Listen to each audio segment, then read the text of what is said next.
Welcome to another episode of the Field of 68's off-season grades. My name is Rob Dauster, and I am joined today by John Fanta, and we are going to be breaking down the UCLA Bruins, who are making the trek from the Pac-12 to the Big Ten. And Fanta, I have a hot take on this team, and I'm just going to kick things off right here.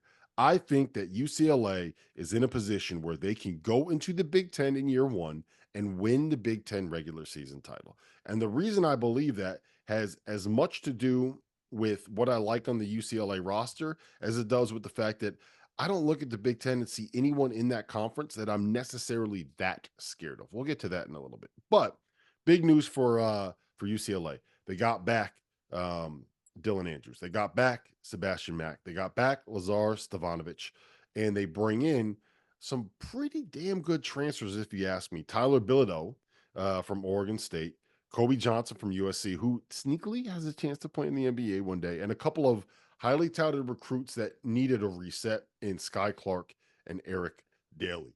I really like what Mick Cronin has put together here, and I think that they are a preseason top 25 team, and I think that they're going to be in the mix with the likes of Rutgers, Purdue, Indiana, and I'm blanking on Illinois when it comes to being the top team in the Big Ten this season. To me, those are the top five, and UCLA probably isn't fifth for me. No, they're not fifth. I have them as a surefire top three team in the Big Ten, and I am with you. I believe UCLA is a Big Ten title contender in year one in this league, provided, and this is one asterisk next to that take, provided that they can handle the gauntlet of a schedule that the league handed them in terms of pairings. Because, Rob, the league did not do them any favors in terms of who they will go on the road to exclusively face. If you're new to this, that's why we're doing these off-season grades and reports. In the Big Ten this year, the four new members from the West Coast, Washington, Oregon, USC, and UCLA, they'll all play each other twice. So then you're going to have some teams come to you and other teams that you're going to go visit. Well, listen to UCLA's road games.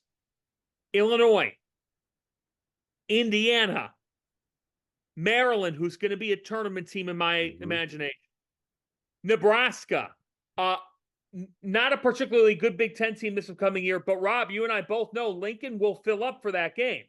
They put 15,000 in those seats on games when they play Nebraska Omaha. You know what it's going to be like when they play UCLA?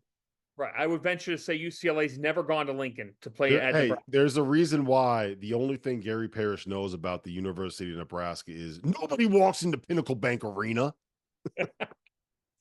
Northwestern, Rob. Northwestern, we both know Evanston has become a zoo, and they'll still be decent enough with a couple of key returnees. Purdue and Rutgers. Rutgers, which is going to be a zoo. Who, if I was Mick Cronin, I would have called the Big Ten offices and said, did you mean this schedule for Kevin Willard? Because this is ridiculous. You think the Big Ten office cares what Kevin Willard or what Mick Cronin has to say right now? Like, hey, you're the new guy, man. Shut up. No, their home games are all against teams that if they were going on the road, with the exception of Michigan State, no particularly tough other than Michigan State and Madison. They don't have to go to Madison. But still, when you look at that road slate, that's really tough. I think for this team, I agree with you. Here's two things that we know, right? Number one, even in a bad year last year, you would still say, or at least I think you would say as a UCLA fan, you're overall pretty pleased with what Mick Cronin has done in Westwood. And what Mick Cronin has done is go to a Final Four in 2021, go to 3 consecutive Sweet 16s as well. Last year was the down year. Now, Dylan Andrews is back, and I think he's poised to be one of the best guards in the country. Last year, 13 points, 4 assists per game. We're going to see him continue to take off. I think for me, when I look at this team, I like the get of Eric Daly. I'm with you. Like, that guy's can be a double-figure scorer, really interesting four-man in an offensive system. I'm intrigued to see him come in the equation. There's two things I look at, right? Number one, will the real Sky Clark stand up? I think he already has. That's the problem. And there you go. And number two would be, the center position for them. Tyler Mhm. Bilodeau coming in. That's the other thing on my mind with this team. Of those two, Clark, you're saying he's already stood up. Like Sky Clark, to me, it's a polarizing get. But is it going to work out? Honestly, I think that if you're bringing him in to be the first guard off the bench, that's probably what you want at this point with him. And the reason I say that is I think Dylan Andrews is going to be an absolute star next year. Like, I think there's low key a chance that he could end up being an All American. If you look at what he did over the course of the last 14 games, he had double figures in 13 of his last 14 games. In his last 6 games, he averaged 24.5 points. He was terrific down the stretch. He was the reason why UCLA late in the season, like, remember they went on that little run where you're like, oh, are they going to do this again? Where they kind of turn things around and find a way to sneak in. It was because of Dylan Andrews taking a step forward. Sebastian Mack is another guy. Young kid, had a really good freshman season for him. And I think those two in the backcourt, I can't see Sky Clark coming in and unseating one of those two. But yeah, having be the sixth man, I think that's a different conversation.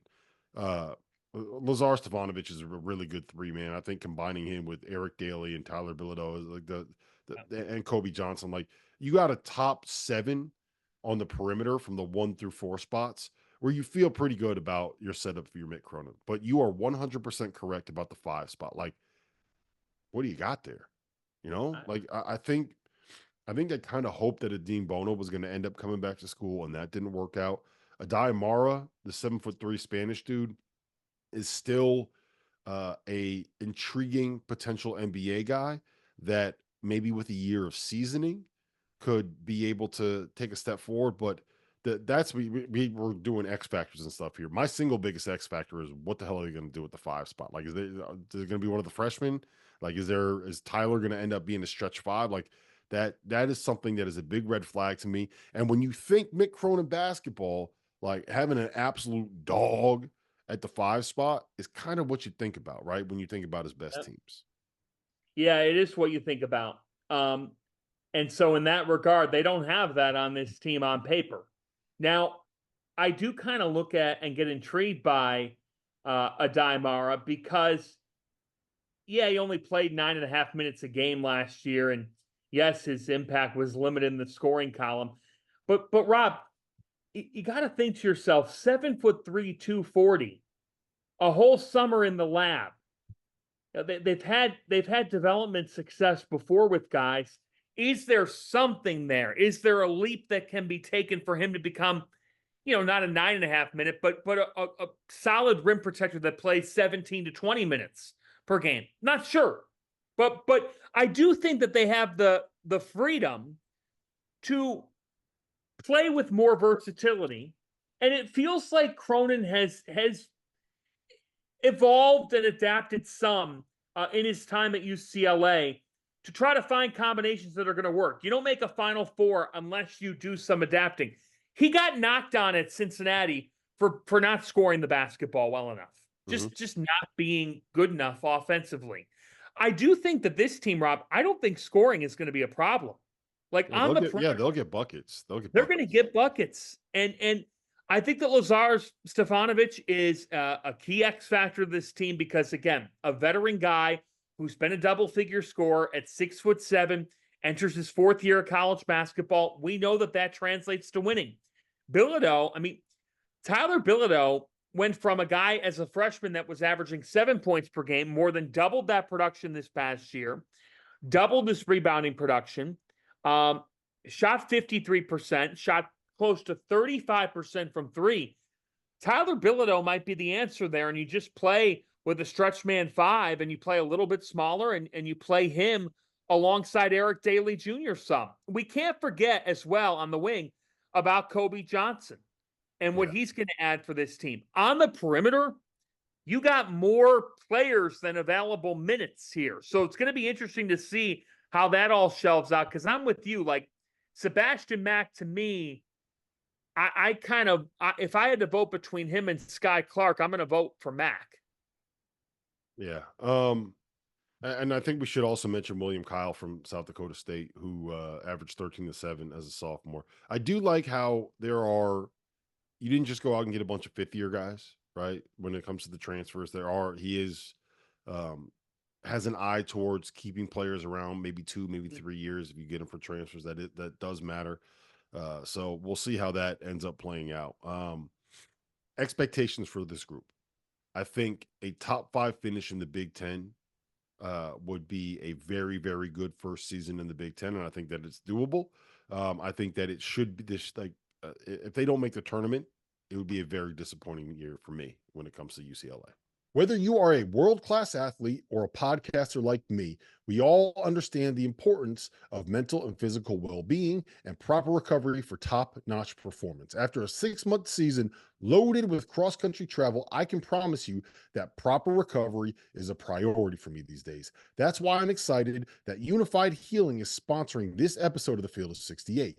Unified Healing is a new and super innovative global network of wellness centers powered by Energy Enhancement System, or the EE system. If you haven't heard of the EE system yet, you'll want to listen up. This technology promotes wellness, deep relaxation, purification, and rejuvenation. Whether you're here in New Jersey or at one of the hundreds of other locations across the globe, access to a center is easy and affordable. If you're interested in experiencing the EE system technology for yourself, go to unifiedhealing.com/unified68 to learn more and find a center near you. That's UNIFYD healing.com/UNIFYD, the number 6, the number 8. No material or testimonials on the Unified Healing website are intended to be viewed as medical advice or as a substitute for professional medical advice, diagnosis, or treatment. Always seek the advice of your physician or other qualified healthcare provider with any questions you may have regarding a medical condition or treatment, and before undertaking a new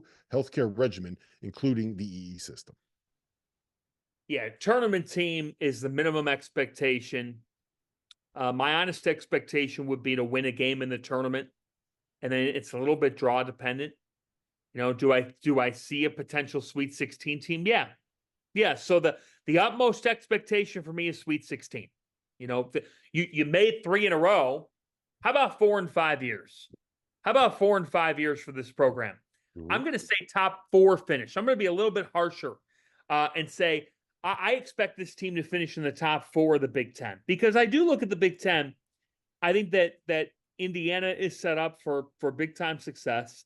I think Purdue's going to keep it going with that backcourt.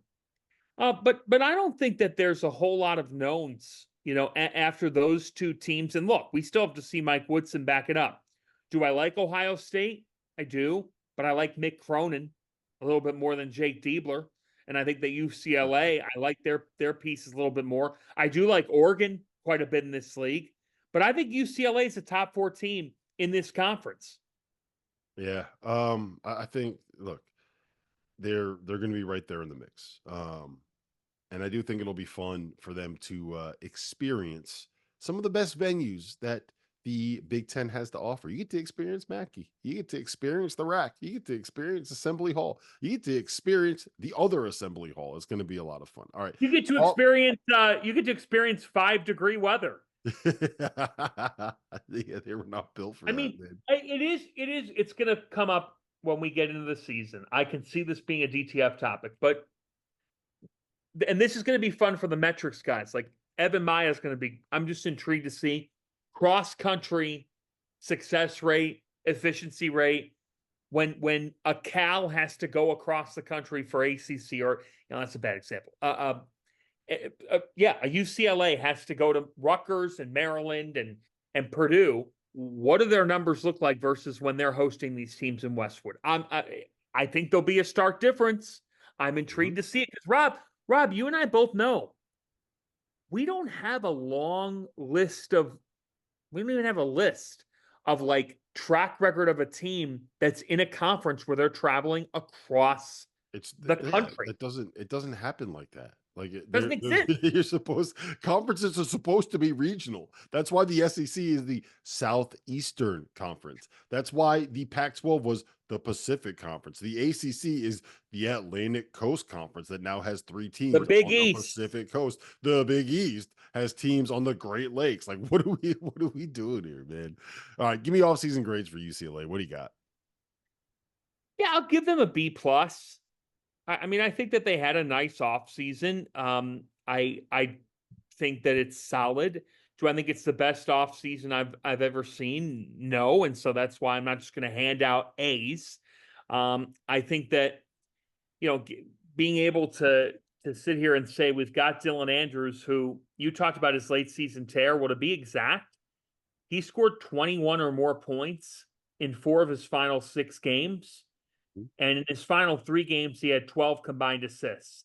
Had a 21-11 game against Washington as well. And he barely came off the floor. He was playing 37 minutes against Oregon, 39 minutes against Oregon State in the Pac-12 tournament, 39 minutes against Arizona State. This guy's got a lot of experience. He could be one of the better guards in college basketball. Tyler Bilodeau, Eric Daly, these are good ads for Mick Cronin. William Kyle as well. I give it a B+. I like it. Sky Clark, to me, I think there's a big question mark next to what exactly is he going to do for this program. But coming off a down year, we know UCLA has resources. We know it's very nice to be able to play your basketball and go to college in Westwood. There's a lot of upside to this program, which is won at a high level and produce pros. Anybody knows Jaime Jaquez is a UCLA guy. That's great for the program. B+ for me. Yeah, I had a B+ as well. I mean, making sure that you don't lose a guy like Sebastian Magdalene and Lazar Stefanovic to the portal or anything else is big. They were able to go out and get some good, if not great or perfect transfers. I think the Kobe Johnson edition is really, really nice. I love the Bilodeau edition. And I do think you're taking some savvy swings or savvy risks when it comes to Sky Clark and Eric Daly. I would have them as an A if either Adim Bona came back or they had gone out and gotten a similar style of player to Adim Bona. That's the only reason I don't have an A. So B+ works for me. We're on the same page there. Listen, Fanta, always a pleasure, man. Appreciate you being here. Appreciate you talking through some UCLA basketball with me, and we'll be back with more episodes of the Field of 68's off-season grades coming up soon.